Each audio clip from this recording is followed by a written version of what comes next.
아멘. 우리 새 천사의 메시지라는 제목으로 하나님 말씀 증거하도록 하겠습니다.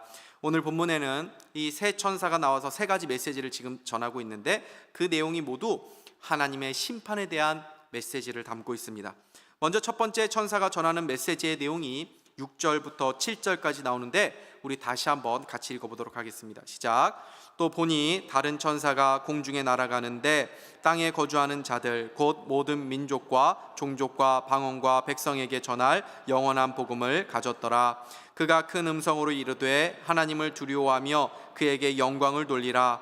이는 그의 심판의 시간이 이르렀음이니 하늘과 땅과 바다와 물의 근원을 만드신 이를 경배하라 하더라. 아멘. 첫 번째 천사가 이제 공중을 날아다니면서 땅에 거하는 모든 사람들에게 지금 영원한 복음을 전하고 있습니다. 큰 음성으로 지금 전하고 있습니다. 왜 그렇습니까? 모든 사람들에게 다 듣도록 하기 위함입니다. 그 복음을 전하는데 마치 비행기 그 꼬리에다가 현수막을 들고 이제 공중을 돌아다니면서 알리는 것처럼 이렇게 사방을 다니면서 지금 이 첫 번째 천사가 복음을 전하는데 그 메시지가 무엇입니까? 하나님을 두려워하라, 그에게 영광을 돌려라, 하나님을 경배하라 라는 메시지입니다.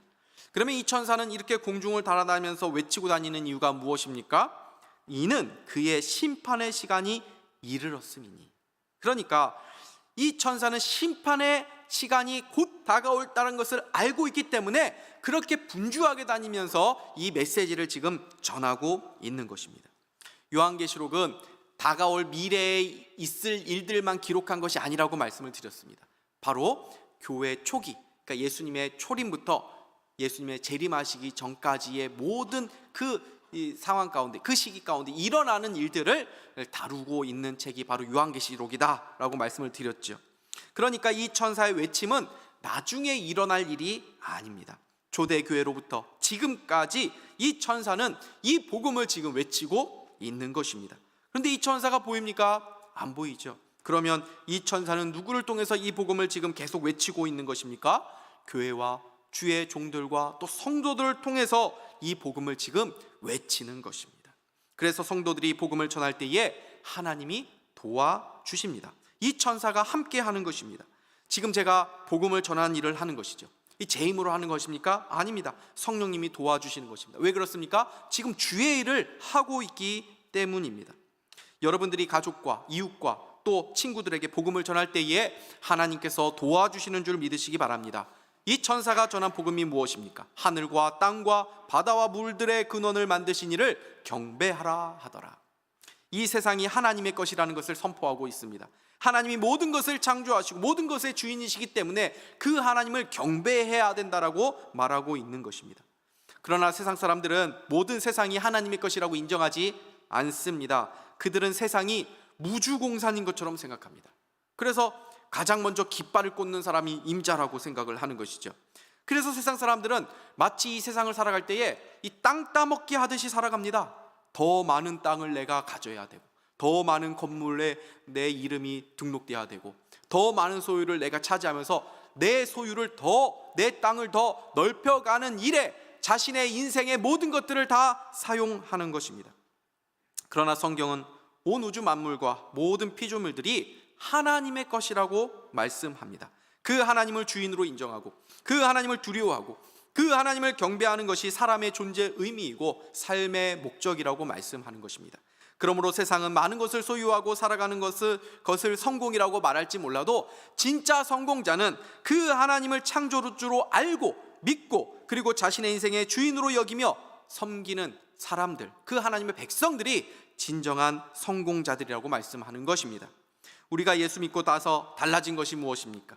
예수를 알기 전에는 내 인생의 주인이 난 줄 알았고 내 생명도 내 것인 줄을 알았는데 예수님을 알게 되니까 내 인생의 주인이 내가 아니라는 것을 알게 된 것 아닙니까?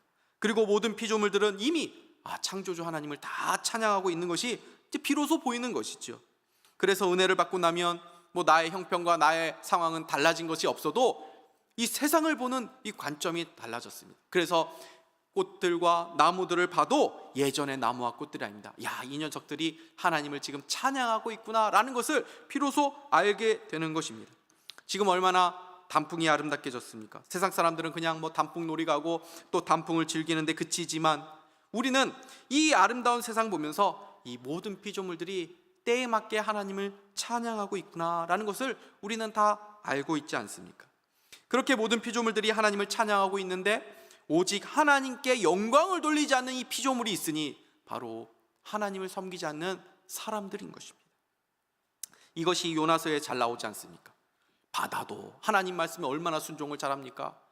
큰 물고기도 삼키라, 씹으면 안 되니까 삼키라 하면 삼키고, 뱉어내라 하면 또 잘 뱉어냅니다. 모든 피조물들이 이렇게 하나님 말씀에 다들 순종하고 있는데 아주 유일하게 하나님의 선지자라고 하는 요나만이 이 불순종하고 있는 모습을 우리가 보게 되지 않습니까?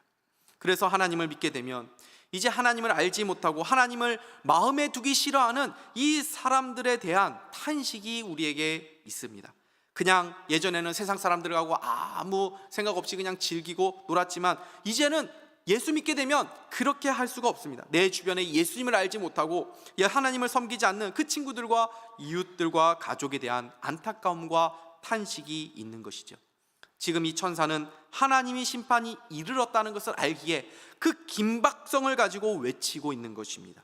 저 멀리 낭떠러지가 있고 멸망이 있다는 것을 아는 사람은 그것을 모르고 즐기면서 그 길을 향해서 가는 사람들을 향해서 이 길 끝에는 죽음이 있다, 이 길 끝에는 멸망이 있다는 것을 외칠 수밖에 없는 것 아닙니까? 너무나도 안타까운 참사가 지난주에 일어났습니다. 일어난 원인과 대처 과정들을 지금 우리가 조사하고 다 보고 있는데 이 와중에 사람들을 구조하기 위해서 힘쓴 의인들도 드러나고 있지 않습니까? 그 중에 한 경찰관이 좀 주목을 받고 있죠.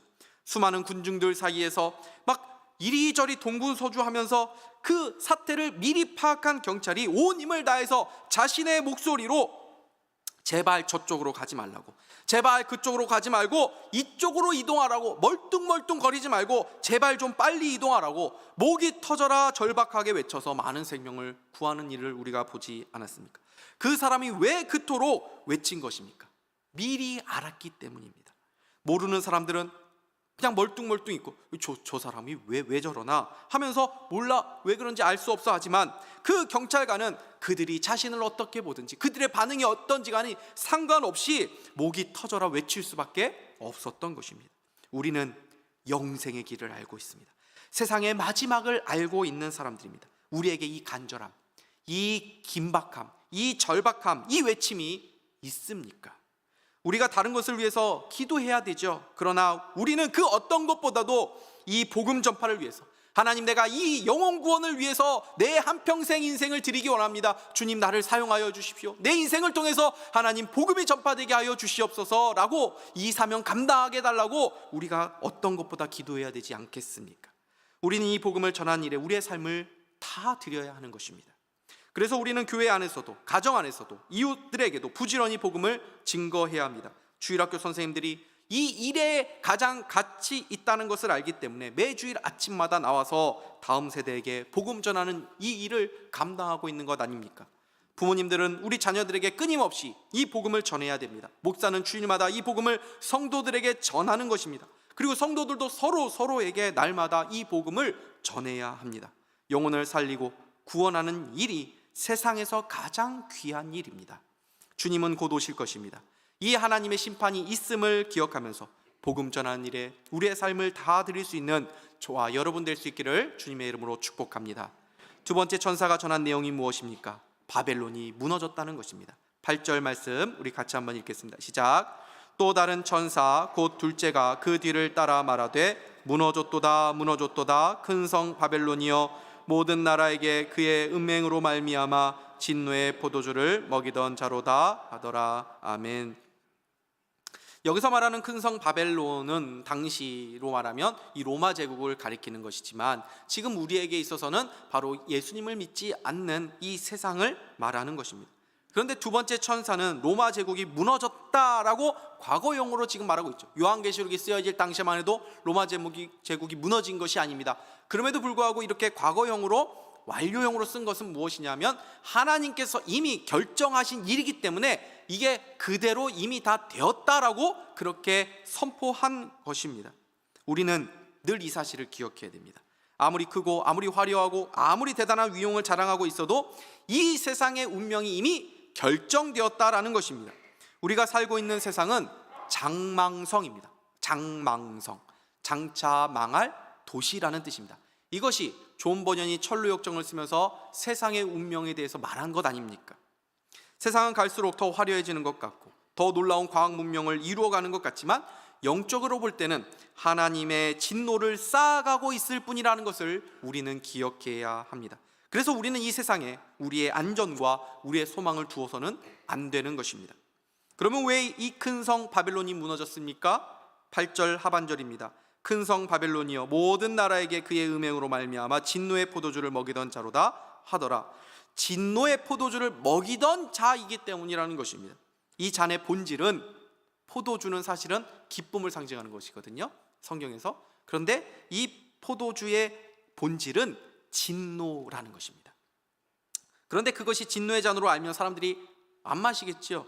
그러니까 진노의 포도주를 어떻게 먹입니까? 달콤한 유혹으로 먹이는 것입니다. 그래서 로마 제국은 자신이 가진 거대한 힘을 보여주면서 네가 원하는 것을 내가 줄 수 있어, 그러니까 하나님을 섬기지 말고 바로 이 세상과 또 우상 숭배에 빠지더라, 그렇게 이 진노의 포도주를 마시도록 그렇게 만들었다는 것입니다. 우리가 볼 때 세상 방식대로 살면 더 빠르고 더 편하고 더 승승장구하는 인생으로 살 수 있어 보입니다. 실제로 세상 방식대로 하면 더 잘 될 수 있습니다. 나의 자리를 더 높은 자리, 더 좋은 자리로 옮겨줄 수 있는 그 사람이나 그 조직에 충성하면 더 잘 될 수 있습니다. 오히려 우리가 하나님 편에 서면 내 인생 더 꼬이는 것 같고 더 뒤처지는 것 같이 느껴질 수도 있습니다. 그러나 세상과 짝하면서 살면서 승승장구한다고 해도 결국 하나님의 진노의 잔을 마시는 일이라는 것을 우리는 알아야 됩니다. 잊혀지지 않는 예화 하나가 있습니다. 사단이 한 청년에게 찾아가서 내기를 한 것입니다. 10잔의 이 잔이 있는데 그 중에서 딱 한 잔만 독이 든 잔이고 나머지 9잔은 독이 없는 것인데 네가 선택해서 한 잔을 마셔서 죽지 않으면 거액을 주겠다라는 그 제안을 한 것입니다. 이 젊은이가 주저주저 하다가 모험을 했습니다. 그리고 조심스럽게 한 잔을 선택해서 마셨는데 다행히도 아무 일도 일어나지 않았습니다. 그래서 거액을 가지고 돌아가게 됩니다. 그 돈을 가지고 흥청망청 쓰다가 다시 청년이 돌아왔습니다. 이번에는 9잔 중에서 하나를 잘 고르면 또 돈을 주겠다는 것입니다. 이번에도 다행히 잘 골라가지고 많은 돈을 받고 그 돈을 가지고 세상에 빠져 살았습니다. 그렇게 해서 마지막 2잔의 잔이 남을 때까지 이 청년은 자신의 삶을 허랑방탕하며 쾌락을 즐기며 살았습니다. 노년이 된 이 청년이 다시 사단을 찾아와서 그 마지막 2잔이 남겨진 상황에서 조심스럽게 한 잔을 선택하게 됩니다. 그러나 그 잔을 마셨을 때 그는 다행히도 또 죽지 않았습니다. 노년이 된 이 청년은 너무나도 기뻐했습니다. 야, 자신처럼 이 운이 좋은 사람은 없을 거라고 그렇게 생각을 했습니다. 그런데 사단이 미소를 지면서 말합니다. 원래 독약은 있지 않았어. 너는 나의 유혹에 처음부터 빠져서 이미 너의 소중한 인생을 탕진하고 망친 거야. 사단이 처음부터 노린 것은 이 청년의 인생을 허랑방탕하도록 살아가도 하는 일이었던 것입니다. 이 청년은 누구보다 잘 풀린 인생처럼 자기가 살아온 것처럼 그렇게 생각을 했지만 사실 그것 자체로 아무 일도 없었지만 그것 자체로만 해도 하나님의 진노의 잔을 마시고 있었던 셈입니다. 우리가 왜 이 땅에서 우리가 하고 싶은 대로 다 하고 살지 않고 절제하며 참으며 인내하면서 살아가는 것입니까? 하나님을 믿기 때문입니다. 우리는 하나님을 두려워하는 사람들이기 때문입니다. 편리함과 쾌락을 인생의 목표로 삼지 마시기를 바랍니다. 우리의 인생의 목표는 결코 이 세상에서 잘 먹고 잘 사는 데 있는 것이 아닙니다. 믿음을 지키며 죽어간 순교자들을 생각해 보십시오. 지금도 북한에서 신앙으로 고통당하고 있는 우리 믿음의 형제 자매들을 생각해 보십시오. 우리는 어디에 우리의 삶의 목표를 두고 지금 살아가고 있습니까? 세상의 마음을 빼앗기지 마십시오. 오직 하나님께만 우리의 마음을 드리며 살아가는 순결한 주의 백성들 다 되시기를 주님의 이름으로 축복합니다. 세 번째로 등장하는 천사의 마지막 외침이 무엇입니까? 우상 숭배에 빠진 사람들, 짐승의 표를 받은 사람들이 받을 심판에 대한 말씀입니다. 그 심판은 불과 유황으로 고난을 받고 밤낮 쉼이 없는 그 심판이라고 말씀하지요. 9절과 19절부터 11절까지 우리 같이 한번 읽어보도록 하겠습니다. 시작. 또 다른 천사 곧 셋째가 그 뒤를 따라 큰 음성으로 이르되 만일 누구든지 짐승과 그의 우상에게 경배하고 이마에나 손에 표를 받으면 그도 하나님의 진노의 포도주를 마시리니 그 진노의 잔에 섞인 것이 없이 부은 포도주라. 거룩한 천사들 앞과 어린 양 앞에서 불과 유황으로 고난을 받으리니 그 고난의 연기가 세세토록 올라가리로다. 짐승과 그의 우상에게 경배하고 그의 이름표를 받는 자는 누구든지 밤낮 쉼을 얻지 못하리라 하더라. 성경에서 지옥을 설명할 때에 꺼지지 않는 불, 또 유황, 이러한 말이 많이 나오는데 이것이 구체적으로 무엇을 의미하는지 우리는 알 수는 없습니다. 그러나 분명한 것은 예수 믿지 않은 사람들이 당하는 심판은 성경에서 묘사한 이러한 것보다 훨씬 더 무섭고 고통스러운 심판이라는 것을 알 수 있습니다. 그 고난의 연기가 세세토록 올라간다라고 되어 있는데 이것은 하나님의 심판이 어떤 일정 기간만 있는 것이 아니라 일시적인 것이 아니라 영원하다라는 것을 말해주는 것입니다. 그래서 그들의 소원은 무엇입니까? 잠시라도 그 고통에서 좀 쉬어보는 것입니다. 그러나 지옥은 잠시의 휴식 시간도 없고 잠시의 휴일도 없습니다. 얼마나 무서운 심판입니까?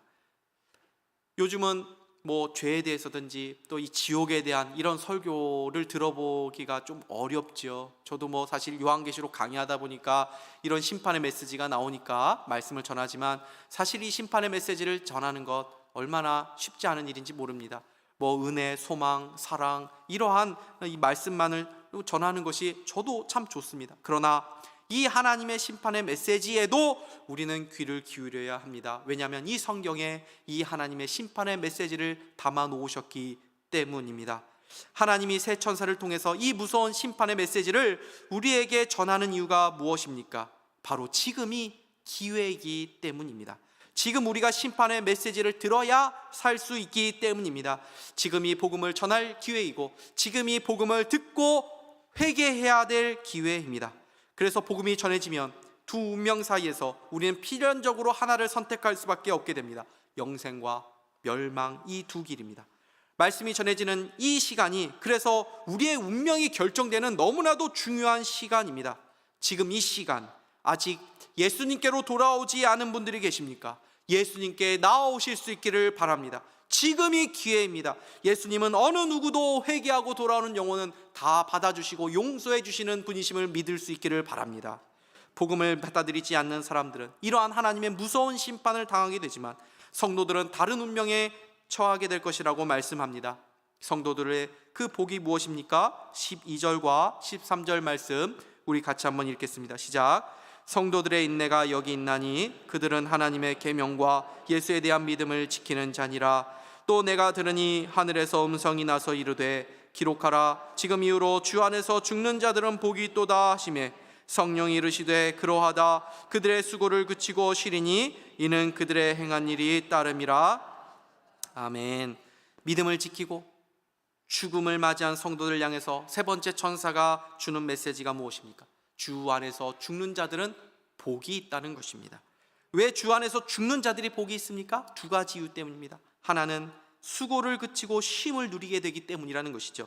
그들이 수고를 그치고 쉬리니 이는 그들의 행한 일이 따름이라 하시더라. 여기서 수고는 12절 앞절에 말한 하나님의 계명을 지키고 또 예수 그리스도의 믿음을 지킨 그 수고를 말하는 것입니다.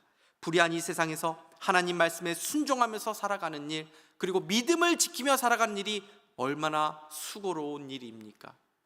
예수를 따라가는 일, 십자가를 짊어지는 그러한 고난이라고 말씀하지 않습니까? 그런데 그 수고를 그치게 된다는 것입니다. 그 수고를 그칠 뿐 아니라 참된 안식과 쉼을 누리게 된다라고 말씀합니다. 하나님의 진노의 심판을 당하는 자들의 운명이 어땠다라고 말씀합니까? 밤낮 그 심판의 고통으로 인해서 쉼이 없다라고 말씀드렸죠. 그런데 반대로 믿음을 지키며 인내로 믿음의 경주를 완주한 하나님의 성도들에게는 참된 안식과 쉼의 영광을 누리게 된다라고 말씀하는 것입니다. 참된 안식은 주 안에서 죽은 자들, 믿음의 경주를 완주한 자들만이 누리는 복입니다. 성경에서 안식 또 쉼이라는 것은 어떤 육신적인 개념을 말하는 것이 아닙니다. 천국에서 우리가 안식하는 삶을 산다는 것은 무의도식하면서 아무 일도 하지 않는 그것을 말하는 것이 아닙니다. 천국에서 우리가 어떠한 모습으로 살아갈지 우리는 정확히 알 수는 없지만 그 모든 것들이 하나님을 예배하고 하나님 앞에 온전히 영광이 되는 일들이 될 것입니다. 천국에서 우리는 하나님의 영광을 드러내는 일들을 하게 될 것입니다. 그러나 그것이 우리에게 안식을 주지 못하는 일이 아니라 우리에게 참된 그 일을 통해서 안식과 기쁨과 만족을 주는 일이 된다는 것입니다. 그런데 이 안식을 우리는 이 땅에서부터 맛보는 삶을 살아간다는 것을 기억해야 합니다. 기억하십시오. 세상 사람들은 결코 안식을 누리지 못합니다. 아무리 돈이 많고 아무리 권력을 가지고 있고 아무리 세상 사람들 볼 때, 다른 사람들 볼 때 행복한 것 같고 화려한 삶을 사는 것 같아도 착각하시면 안 됩니다. 그들에게는 결코 안식이 없습니다. 그들의 인생은 광고 속에 나오는 주인공과 같습니다. 광고를 보면 얼마나 그 주인공이 있는 행복한 표정을 다 지으면서 이 집에 살면 행복해요, 또는 이 물건을 살면 저처럼 미소 지을 수 있어요 라는 것을 광고하지 않습니까? 그러나 다 거짓인 것입니다. 아무리 재벌이고 아무리 돈이 많는다 할지라도 하나님을 모르는 인생은 지옥과 같은 인생을 다 사는 것입니다. 그러나 성도들은 이 땅에서 믿음으로 살면서 때로는 그 신앙 때문에 고초를 당하기도 하고 고난이 당하기도 하고 또 공고한 인생을 살아갈 수 있지만 우리 심령 안에는 세상에서 결코 얻지 못하고 누리지 못하고 경험할 수 없는 참된 안식과 만족을 누리게 되는 줄 믿으시기 바랍니다. 이 안식을 가장 맛보는 시간이 언제입니까? 바로 주님이 정하신 안식일, 이 주일인 것입니다. 이날 우리는 주님을 예배하면서 이 안식을 미리 맛보는 것입니다. 주일날은 영원한 안식의 그림자입니다. 그러므로 주일을 거룩하게 지키는 일, 주일 성수는 우리가 영원한 안식을 바라보며 살고 있다고 하는 중요한 신앙 고백이 되는 것입니다. 하나님, 나는 세상의 것으로 사는 사람들이 아닙니다. 나는 먹고 사는 일에 내 삶의 최우선 순위에 두고 살아가는 사람들이 아닙니다. 내 인생의 최우선 순위는 하나님을 예배하는 것입니다. 나는 짐승을 따라가는 사람들이 아닙니다. 나는 하나님의 계명과 예수에 대한 믿음을 지키며 사는 사람들입니다. 이 고백이 주일을 지키는 데 있는 것입니다. 코로나를 지나면서 주일 성수에 대한 이 정신이 많이 흐려졌음을 우리는 부인하지 못합니다. 부득이한 일 아니면, 다른 사람들의 건강을 해치는 일이 아니면 교회에 나와서 예배를 드리는 것이 예배를 가장 합당하게 드리는 일이라는 것을 기억하시기 바랍니다. 자녀를 둔 부모님들은 우리 자녀들에게 주일은 지켜도 되고 지켜도 안 되는 그런 날로 인식하게 해서는 안 됩니다. 할 일이 없으면 나오고 일이 바쁘면 못 나오는 날이 되어서는 안 됩니다. 주일 성수는 우리가 하나님만을 섬기는 사람이라고 하는 신앙을 고백하는 날입니다. 이 세상에서 예배 가운데 이 참된 안식을 누리는 자들만이 하늘에서 이 안식을 누리게 될 것입니다. 우리 모두 세계에서 가장 예배를 잘 드리는 예배자들이 되어서 이 땅에서도 참된 안식을 맛보고 또 천국에서 영원한 쉼을 누릴 수 있는 모든 성도들 다 되시기를 주님의 이름으로 축복합니다. 주 안에서 죽는 자가 복이 있는 이유가 첫 번째로 수고를 그치고 쉼을 누리게 된다라는 것을 말씀드렸는데, 두 번째는 그들의 행한 일이 따르기 때문이라고 말씀합니다. 13절 하반절을 다시 한번 우리 같이 한번 읽겠습니다. 시작. 기록하라. 지금 이후로 주 안에서 죽는 자들은 복이 있도다 하시매 성령이 이르시되 그러하다. 그들이 수고를 그치고 쉬리니 이는 그들의 행한 일이 따름이라 하시더라. 아멘. 우리가 구원을 받고 난 이후에도 이 땅에서의 삶이 중요한 이유가 무엇입니까? 그냥 나는 예수 믿었으니까 이제 천국 가면 그만이다 라고 우리가 생각하지 않죠. 우리가 이 땅에서 살았던 모든 삶의 모습들이 하나님 앞에서 평가가 되기 때문입니다. 물론 이것은 심판의 평가는 아닙니다. 우리는 우리의 모든 허물과 죄가 예수 그리스도의 공로로 다 씻겨지고 우리는 흰 옷 입은 자로서 하나님 앞에 어엿하게 서게 될 것이기 때문입니다. 그러나 우리가 이 땅에서 행한 믿음의 행적들은 고스란히 다 남아서 하나님 앞에서 낱낱이 다 보고가 될 것입니다. 이때 믿음의 삶을 살아간 이 성도들의 행적을 따라 각자의 평가가 다 있을 것이라고 성경이 말씀합니다. 고린도전서 3장 우리 12절에서 15절 말씀 같이 한번 읽겠습니다. 시작. 만일 누구든지 금이나 은이나 보석이나 나무나 풀이나 지푸로 이 터 위에 세우면 각 사람의 공적이 나타날 터인데 그 날이 공적을 밝히리니 이는 불로 나타내고 그 불이 각 사람의 공적이 어떠한 것을 시험할 것임이라. 만일 누구든지 그 위에 세운 공적이 그대로 있으면 상을 받고 누구든지 그 공적이 불타면 해를 받으리니 그러나 자신은 구원을 받되 불 가운데서 받은 것 같으리라. 아멘. 무슨 말씀입니까? 이 땅에서 아무렇게나 막 살다가 죽고 나면 그 삶의 열매들, 이것을 불로 이제 심판을 하게 될 것인데, 그때 자기 한 몸 그냥 간신히 구원받는 사람도 있는 반면에 또 어떤 사람들은 불심판을 다 통과하더라도 남는 공적이 있는 사람들이 있다는 것입니다. 구원받는 자라 하더라도 같은 평가를 받는 것이 아니라는 것입니다. 그래서 사도 바울이 이 부활장이라고 불리는 고린도전서 15장에서 이 마지막 심판을 생각하면서 믿는 자들에게 어떻게 권면하였습니까? 15장 58절 우리 같이 한번 읽겠습니다. 시작. 그러므로 내 사랑하는 형제들아, 견실하며 흔들리지 말고 항상 주의 일에 더욱 힘쓰는 자들이 되라. 이는 너희 수고가 주 안에서 헛되지 않는 줄 알미라. 아멘. 주를 위한 수고 결코 여러분 헛되지 않습니다. 주를 위한 수고를 너무 거창하게 생각하지 마십시오. 모두가 선교사 되고 목사 되는 건 아닙니다. 그리고 선교사나 목사라고 할지라도 그 직분만으로 하나님 앞에 큰 상을 받는 것도 아닙니다. 우리의 직분이나 또 우리의 어떤 직업, 이런 것이 중요한 것이 결코 아닙니다. 중요한 것은 주님이 우리 각자에게 주신 그 맡기신 일들을 주의 이름으로, 믿음으로 감당해내는 것입니다. 주의 이름으로 작은 자 한 명에게 친절을 베푸는 것도 주께서 기억하신다라고 말씀하셨습니다. 목사님도 모르고 옆에 권사님도 모르지만 내가 주의 이름으로 한 것은 주님께서 반드시 기억하시고 마지막 날에 다 계산해 주시는 것입니다. 다른 사람은 모르지만 내가 알고 있는 그 어떤 힘든 그 한 사람 있습니다. 그것은 하나님께서 그 사람을 도우라고 보게 하신 것입니다. 그러면 그 사람 손 한번 잡아주고 힘내라고 격려 한번 해주고 따뜻한 눈길 한번 보내주는 것, 하나님께서 다 기억하시며 보상해 주실 것입니다. 주의 이름으로 복음에 동참하고 목사가 정말 목회 좀 잘해보려고 이렇게 애를 쓴다면 그 목사 지지해주고 함께 위해서 기도해주고 좋은 동역자로 서 계신 것, 함께 수고하는 동료들을 알아주고 격려해 주는 일, 도와주는 일, 눈이 오나 비가 오나 한결같이 교회에서 드리는 예배 자리, 기도의 자리에 함께 참여해주고 매일 교회와 나라와 민족과 또 우리 자녀들을 위해서 기도하는 일, 다음 세대 한 영혼 한 영혼을 이름을 불러가면서 기도해 주는 것, 주를 위하여 지난 1년 또는 3년 또는 10년 동안 꾸준하게 그 행한 모든 일들은 하나님이 다 기억하시고 결산하실 날이 있다는 것입니다. 우리는 이 땅을 다 떠나가게 될 것입니다. 그리고 주님 앞에 우리가 행한 일들을 다 계수하게 될 날이 우리 각자에게 다 올 것입니다. 그날 우리는 우리가 행한 것조차도 하나님의 은혜로 한 것이라는 것을 알고 그 하나님께 감사와 감격으로 영광을 돌리게 될 것입니다. 이 땅에서 주를 위하여 많이 수고한 주의 성도들일수록 하나님의 나라를 더 간절하게 사모하게 될 것입니다.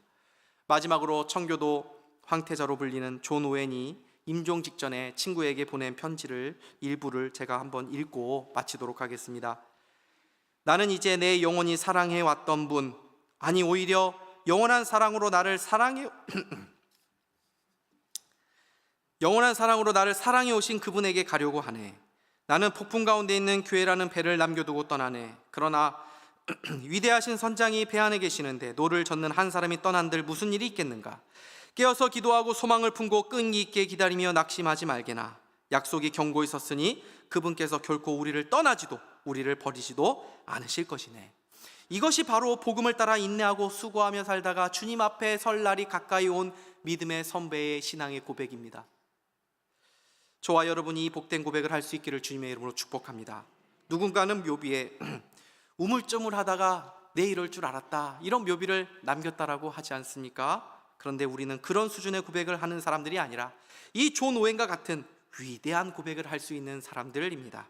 우리의 남은 삶이 얼마이든, 우리의 남겨진 시간이 얼마가 되었든 주를 위하여, 복음을 위하여 우리의 남겨진 삶이 쓰여질 수 있기를 주님께서 그렇게 도우시기를 간절히 축복합니다. 기도하겠습니다. 하나님 아버지, 우리의 영혼을 위해 주신 말씀이오니 이 말씀 깊이 새기고 우리가 변화되어야 될 것, 우리가 회개해야 될 것 있다면 다시 돌이킬 수 있는 은혜, 회개의 열매가 맺힐 수 있도록 우리에게 복을 내려 주시옵소서. 복음을 전하는 이 일에 우리의 삶을 드리게 하시고 오직 하나님께 우리의 마음을 드리며 살아가는 우리 모두가 되어서 하나님 앞에 칭찬받는 우리 모두가 되게 하여 주시옵소서. 예수 그리스도의 이름으로 기도하옵나이다. 아멘.